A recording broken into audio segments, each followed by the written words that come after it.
Welcome back to another episode of the Educational AD Podcast. We couldn't do these without the incredible support of our sponsors, and we want to take a moment to say thank you to all of them.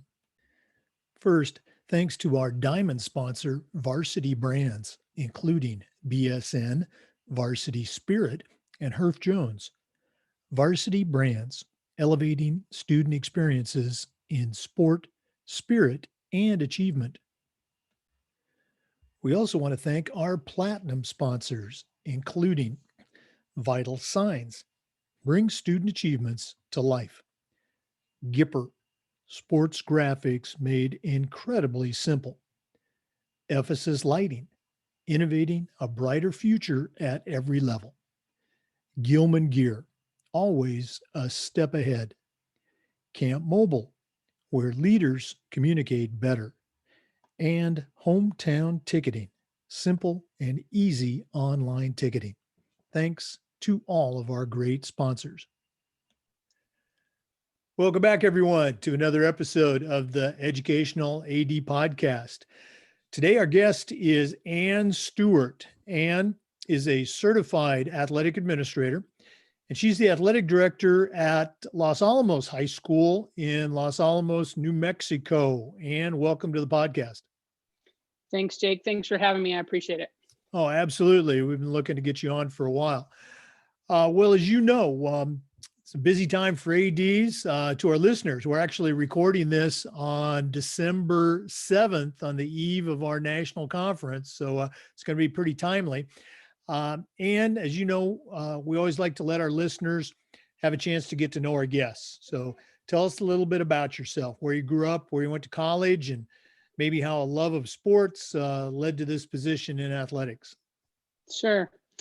So I'm the AD in Los Alamos, as Jake said, and I actually was born and raised in Los Alamos here in northern New Mexico. So we're up in the mountains a little bit. We get all 4 seasons here. I did graduate from here and left. I went to Creighton University to college and played a year of soccer before I got hurt, but ended up after that, I was a cop for a few years, and then I just had started doing some coaching a little bit here and there, and I decided that was really what I wanted to do. So the coaching kind of led me into education, and I got my teaching certification, and kind of the rest is history. I've been doing this for about 24 years, and this is my 7th year as the AD here in Los Alamos. So it took me a little while to get back home, but kind of moved around the state a little bit and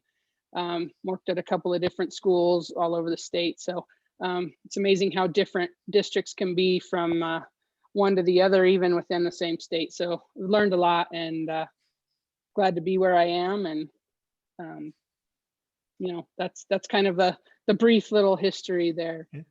Well, it's always so interesting to hear those backgrounds. I knew you'd been an AD for a while. I wasn't aware of your career in law enforcement. Thank you for your service, of course. Let's talk a little bit about that. Talk about maybe that transition from that particular career to working in the classroom. I'm going to guess there were some carryover skills that you experienced. It came in handy quite a lot. Probably came in handy on a resume here or there too, just to have that background. But kind of the kids, they find out you were a cop, and it was just, kind of some instant, we better kind of mind our P's and Q's. And, I wouldn't say it was always perfect, but it did come in handy here and there. And, there's always some good stories, and that's kind of what the kids want to hear about. Well, what did you do? And, what was the craziest thing you did? So, but kind of the discipline and going through the police academy and all of that kind of pulled through and, carried over to this profession, I guess. Oh, well, again, thank you so much. Let's go and talk a little bit about that educational career. You mentioned you started out coaching, and that kind of got you into teaching, not an unusual path. Right.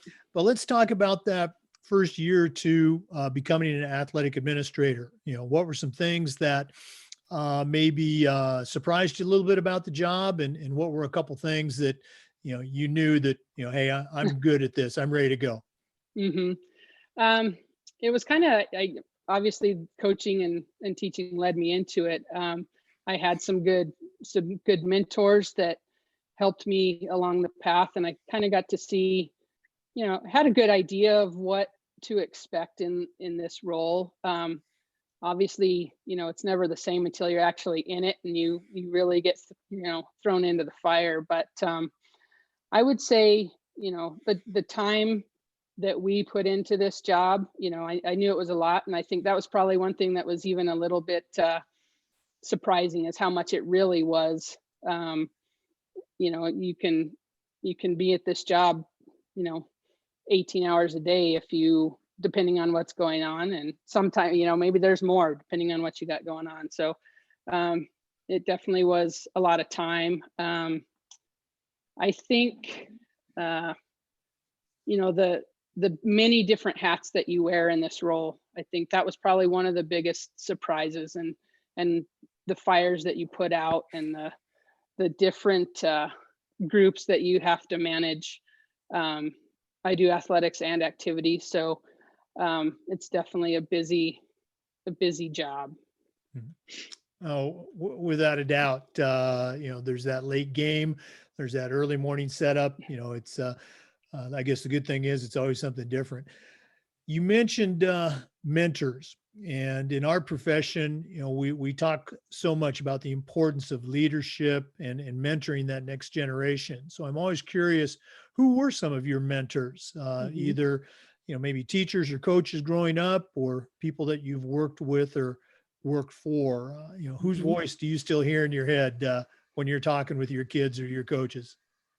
I definitely hear a couple of my coaches that I had when I was in school. Soccer coach Gail Murphy and one of my basketball coaches, Lori Scott. They were definitely instrumental in my growing up, and maturing my high school days, and just becoming, a leader and a role model amongst the teams that I was on, and, learning how to do things right and work hard, and not expect things to be given to you. You got to put in the work, and just basically do what's right, do the right things, and things will come. As far as this AD path, I worked with Lawrence Johnson and Alamogordo, who was big and highly involved in NIAAA, and Vicki Nelms here in Los Alamos. And both of them, pushed getting involved at the state level, getting involved at the national level, and really kind of, getting involved in classes and learning, and always looking for new knowledge and information in this role. And I think they both pushed me, and they both challenged me to jump into this, and still help. Vicki, I talk to on a regular basis. I wish I could talk to Lawrence, and unfortunately we can't do that anymore, but it's good to have those people to lean on and still go to for guidance. You mentioned Vicki Nelms. She and I got to know each other on NIAAA certification, and then I had left Oregon many years before. Now she's in Oregon, and right. Here this year we've been put back together. We're both helping to write the new LTI 716 course, and you're getting involved at the national level. Talk about that a little bit. I am. I've been our state NIAAA coordinator, LTC coordinator, and our CAA test coordinator for the last couple of years. But I am just moving on to the conference planning committee here in January for the next 4 years, I think. And it's I enjoy the national stuff and getting to know people everywhere, and making those connections and seeing how things are different in other areas and how much they're the same. We all have the same issues, and you think it's always going to be better somewhere else, and you talk to people, and they all deal with the same issues everywhere. So. Well, I know you're going to have a great time, working on the conference planning committee, and looking forward to see what y'all have in store for us next year, 2021, in Denver. Okay. Yeah, it's going to be interesting. Hopefully, we actually get to be there. Oh, we're definitely going to be there. Okay, there's no doubt about it. Okay. And you've been an AD now for a number of years, and one of the things that we try to do with this podcast is share what we call best practices. And so I'm going to put you on the spot. What are a couple of things that you guys do at Los Alamos, or, even that you've seen at other schools that you would consider, best practices? Like, boy, we really do a great job with this. What can you share with us? I think we've done a better job of trying to get the different sports to support each other. I do get to look back and think of what was it like when I was here at the school when growing up, and how did we support each other? Our school spirit hasn't been great, and I think we've tried to build that. We have a student leadership class that started a few years ago that they've done a great job of trying to build that school spirit back up and promote, not just athletics, but our activities as well. And I think building up the school spirit, building it back up. I mean, we filled the stands with students back in the day, and we're trying to get that going on again. And we've had some good, crowds at our volleyball games or basketball games, football, where the student section is getting into it. And I think that's something that has been great to see kind of build back up a little bit. I don't take credit for it by any means. There's a lot of people involved in that, but that's something that's exciting to see. And I think getting our coaches on board with that as well, and trying to see different coaches, not just supporting their sport, but getting them out and participating and supporting all the other sports and our activities. We want them to be at our athletic events, so we try to get our athletes to go support the activities as well. Yeah, I mean, that's such a great point, school spirit, and, having the other teams support each other. I'm a couple of years older than you, but, I'll hear that a lot from our parents. Oh, it's not like it was, when we were in high school. And I kind of have to remind them that, at least when I was in high school, we didn't have so many teams, and that there were students who saw and embraced their role as fans. And now many of those students are student athletes on their own team, and they have their own practices, they have their own games, sometimes on the same night as another game. And so your pool of potential fans is less. Plus, there's so many more things that kids can do now for entertainment. And so right. To break through that barrier of getting your available, let's say your available student athletes to come to your games, that's really a huge victory. So great job with that. Let's go and jump right into COVID. Again, to our listeners, this is almost breaking news. We're recording this on December 7th, and you're hearing it 48 hours later. So, and what's happening right now in New Mexico and at your school, as far as return to school and also return to play? What's going on? So for us, here in our state, we have not, middle school and high school have yet to return to the building. It's all remote. Our elementaries were allowed to go back in small groups. Basically, they split their classes in half, and elementaries were going 2 days a week, and then home the other 3 days. As far as athletics are concerned, we are only in small groups. We can have 4 kids to every coach. So we have no competition going on. We did not have a fall season. We've yet to have a winter season. We did have a potential start date of January 4th after the winter break. That's now been pushed back to February 1st. So we just keep getting pushed back.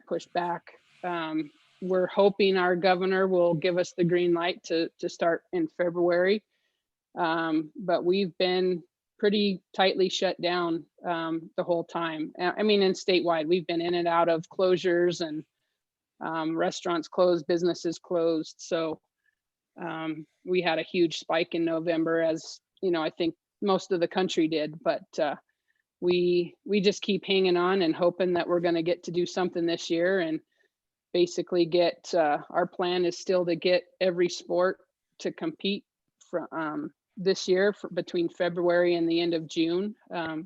Normally we finish up mid-May, but we've extended our calendar through the end of June. So we are trying to get every season in and every sport in some fashion, albeit, you know, many of them are condensed seasons, but we're trying to get them in, and we're, you know, keeping our fingers crossed that we get to, and these kids get this year. Yeah, oh, well, absolutely. I hope that works out. You mentioned, you know, the governor, and of course that policy holds true, you know, across the country. You know, governors are making these types of decisions. What's the feeling? Again, I know I'm putting you on the spot here. What's the feeling with your athletic director association, with your state activities association? Obviously, you know, it's support and compliance, but, you know, is there a feeling like, you know, hey, we're ready to go, you know, give us a chance to play? You know, can you comment on that? Sure. Our state association and our ADs association have, you know, all along have been just let us play.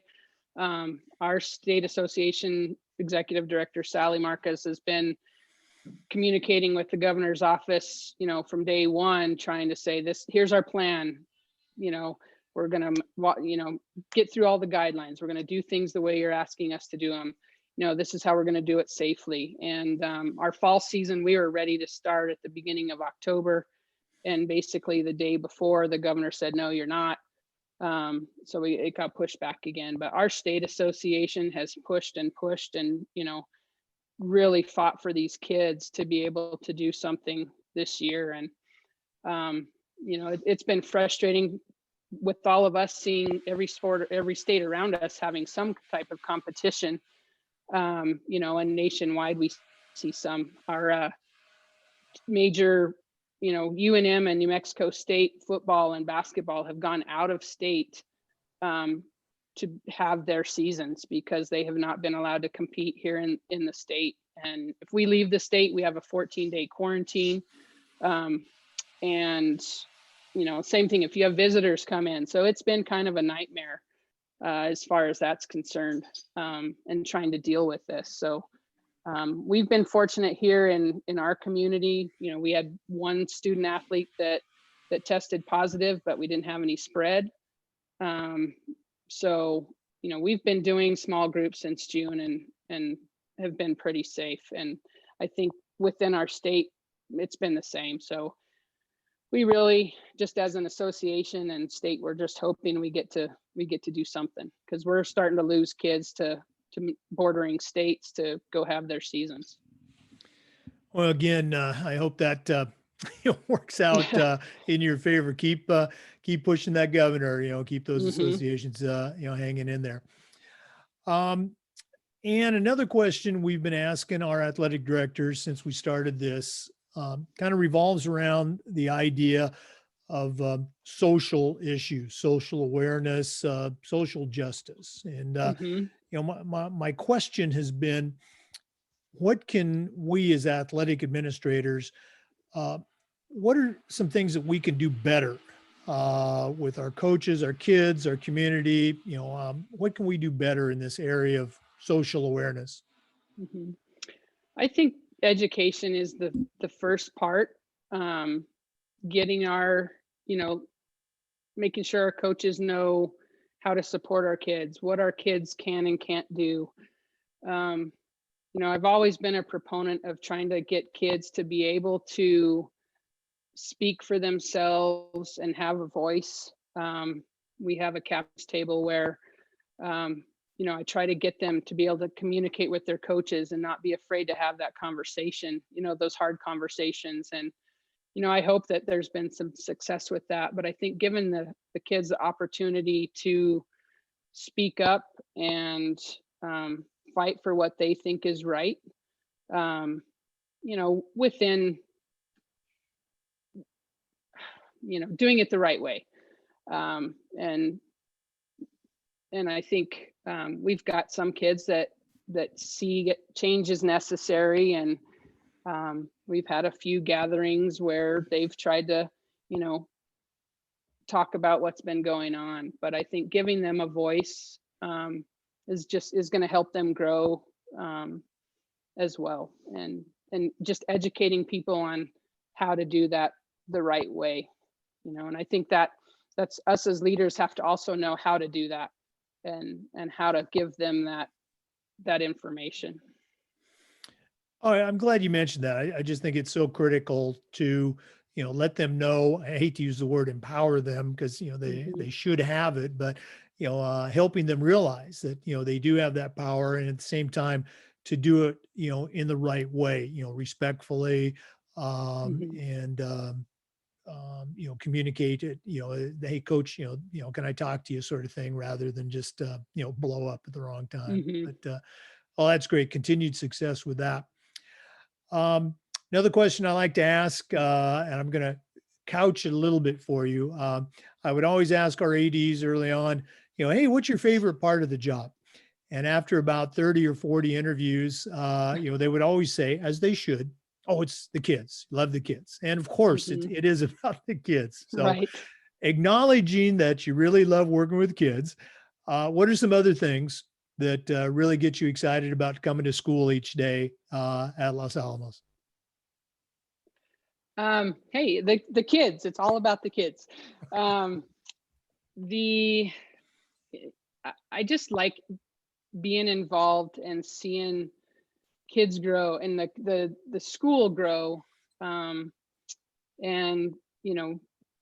find things or projects or ideas and kind of take them and run with them, to help make the school a better place, to make our teams a better place, a safe place for them to be and grow, make improvements to our facilities. And Vicky was here before me, and she had started working on a field house, because our football field, you had to cross the street to get to a locker room. So being able to kind of take and run with her idea, and we've now, this summer finished up our field house. So facility improvements, and just providing a space where kids have it's safe and they want to be here, and those kinds of things. So, it is all about the kids and trying to make the whole thing just a good experience for them. No, and of course it is about the kids.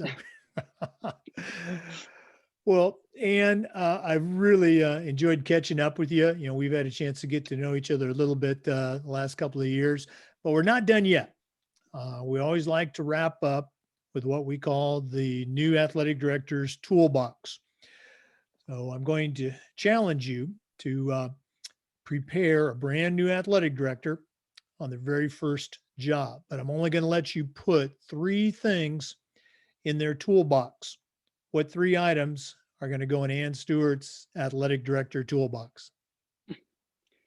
I think the first thing is know how to listen. And it kind of, these two may go hand in hand, listen and communicate. I think, we get somebody that comes into our office and they just start ranting and raving and throwing a fit, and you want to jump and help and address the situation. Well, listen to them, but then go get the other side of it. Because it's not always rarely are both sides the same. And sometimes you jump to conclusions and you end up, getting bit in the butt. And so I think slow down and listen and gather information before you jump to conclusions. And And then that goes into communication. Communicate with your coaches, communicate with your athletes, other administrators. Make sure everybody's on the same page. You know, you have a coach. If you're not talking to your coaches, you may have somebody going off the deep end and doing something that they shouldn't be doing. And I think just making sure everybody's on the same page and working from there. Hopefully you have, you know, your coaching staff is as much of a team as they want their own teams to be. So I think those are things that we can work together. And then I think my last one is this can be a very tough position. So you got to have thick skin. It's not always about you. They're not yelling at you. They're yelling to you or complaining to you. Sometimes it's hard not to take it personally. But I think you have to look at, most of the time, if it's parent, I mean, to me, we deal with a lot of parent issues.